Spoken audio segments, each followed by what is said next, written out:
ఇద్దరు ప్రైవేట్ వ్యక్తులు అలాగే ఒక మన ఫారెస్ట్ అటవీ శాఖ సంబంధించినటువంటి డిస్ప్యూట్ ఉన్నటువంటి విషయం అధ్యక్ష. తప్పకుండా గౌరవ సభ్యులు చెప్పినట్టుగా మళ్ళా దాన్ని సత్వరంగా కోర్టులో కూడా అయిపోయే విధంగా చేస్తాం అధ్యక్ష. ఎందుకంటే గతంలో అధ్యక్ష దీని మీద ఒక ఎఫ్ఐఆర్ రిజిస్టర్ అయింది, క్రిమినల్ కేసు రిజిస్టర్ అయింది అధ్యక్ష. దాని తర్వాత ఇప్పుడు డైరెక్టర్ సర్వే సెటిల్మెంట్ మరియు ల్యాండ్ రికార్డ్స్లో స్టే ఉంది అధ్యక్ష. దాని తర్వాత మళ్ళీ హైకోర్టులో రిట్ పిటిషన్ ఉంది అధ్యక్ష. తప్పకుండా ఎక్కడ కూడా ఏదైతే గౌరవ సభ్యులు కోరారో 22A గురించి కూడా ఏ ప్రైవేట్ భూమి కూడా 22Aలో ఉండకూడదనే లక్ష్యంతోనే ఈ ప్రభుత్వం పనిచేస్తుంది అధ్యక్ష. ప్రత్యేక శ్రద్ధ పెట్టి వారి యొక్క సమస్యలు పరిష్కరించడం ట్రై చేస్తారు అధ్యక్ష. ఎందుకంటే సబ్జుడిస్ కాబట్టి దీనికంటే ఎక్కువ కూడా మనం కూడా గవర్నమెంట్ తరఫున ఇక్కడ చెప్పకూడదు అధ్యక్ష. థ్యాంక్ యూ అధ్యక్ష. మినిస్టర్ గారు కూర్చోండి. ఈ మధ్య మీరు 22A ల్యాండ్స్ ఇక్కడే కాదు రాష్ట్రం అంతా సమస్య ఉంది. ఈ మధ్యన గవర్నమెంట్ ఒక జీవో ఇచ్చారు. ఆ జీవో నేను చూశాను, చాలా మంచి జీవో ఇచ్చారు. కానీ ఆ జీవోని త్వరగా అమలు చేసి ఏర్పాటు చేయండి. తప్పకుండా అధ్యక్ష.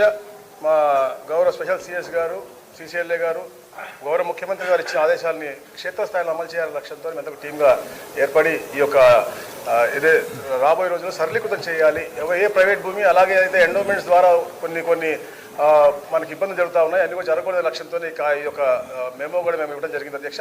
దాన్ని ఇంకా పరిశీలించి ఇంకా ఈజీ చేస్తాం అధ్యక్ష. Thank you.